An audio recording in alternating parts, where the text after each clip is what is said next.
Good evening and welcome to Tucker Carlson Tonight. Happy Monday.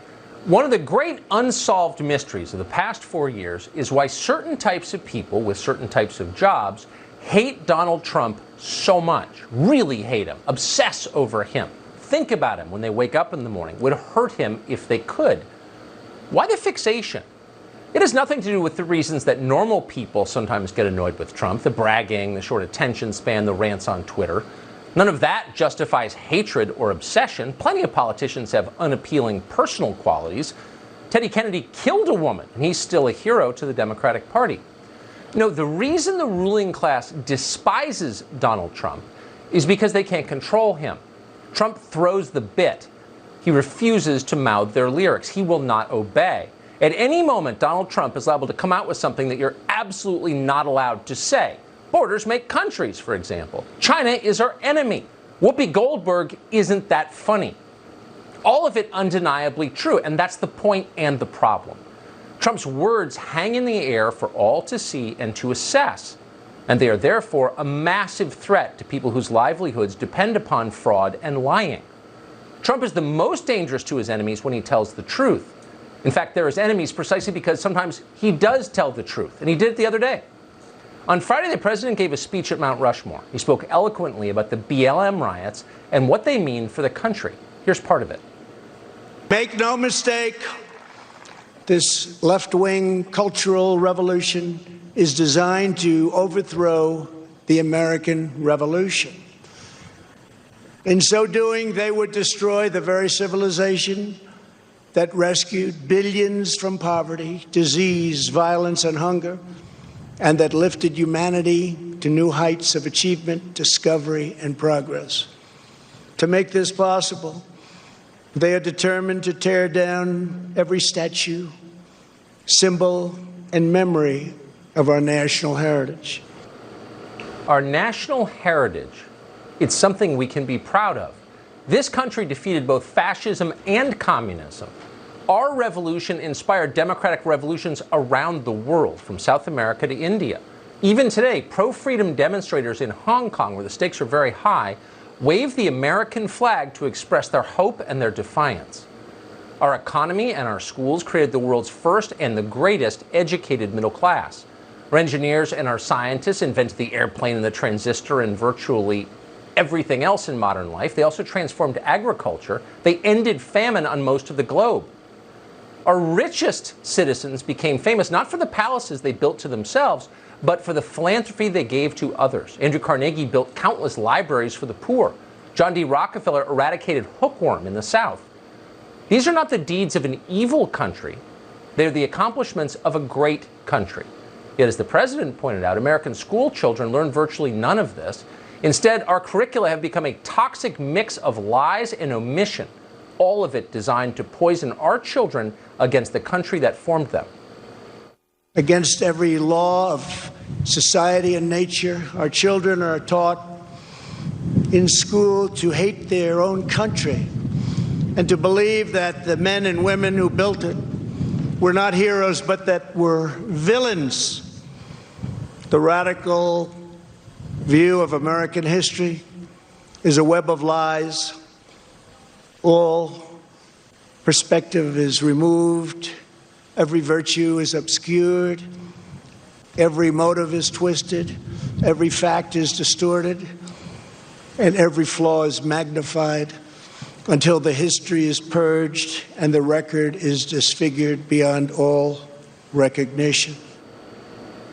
Every word of that is true. If you have kids in school, you know it may even be understatement. What is happening in our classrooms right now in 2020 is a crime. It is long past time that a sitting president said so. And then Trump kept going. Toward the end of his speech, he defended the core promise of America, the principle this country was founded on. It's the only principle that will allow America to survive going forward, a nation where all citizens are equal from birth and as a result enjoy equal rights and equal protection under the law. It's the America our Declaration of Independence describes. We believe in equal opportunity, equal justice, and equal treatment for citizens of every race, background, religion, and creed. Every child of every color born and unborn, is made in the holy image of God. We want free and open debate, not speech codes and cancel culture. We embrace tolerance, not prejudice.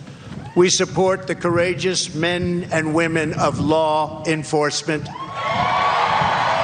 We will never abolish our police or our great Second Amendment, which gives us the right to keep and bear arms. We believe that our children should be taught to love their country, honor their history, and respect our great American flag. We stand tall, we stand proud, and we only kneel to Almighty God. This is who we are. This is what we believe.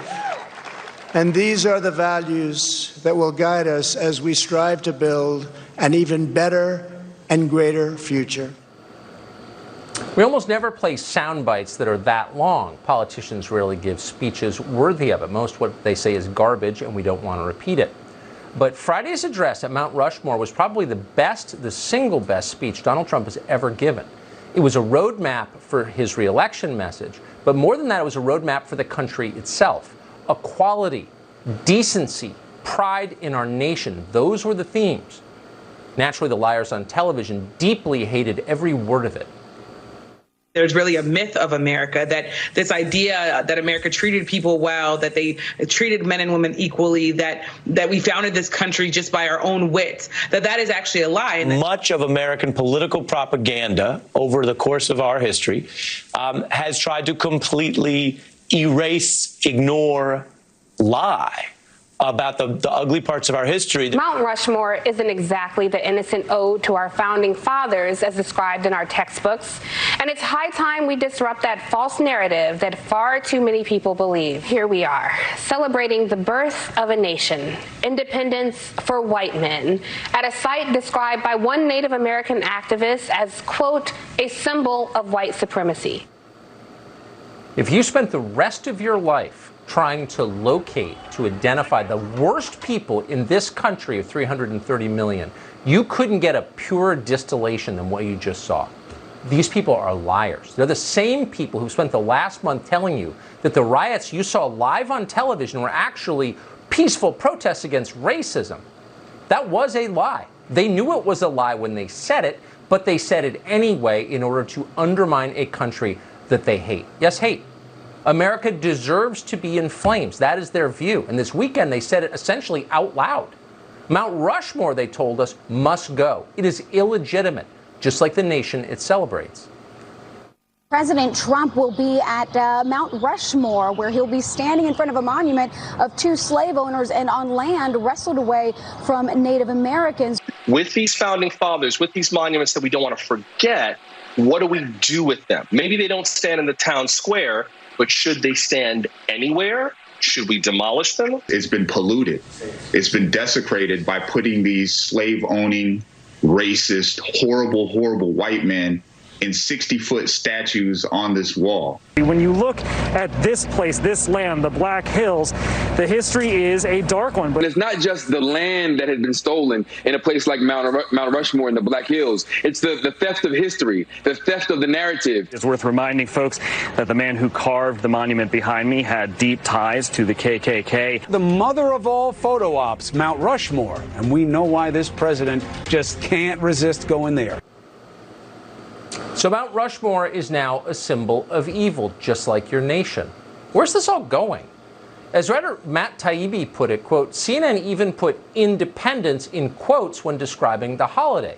This will end with Wolf Blitzer dressed in a dashiki pulling the switch to dynamite the Statue of Liberty, end quote.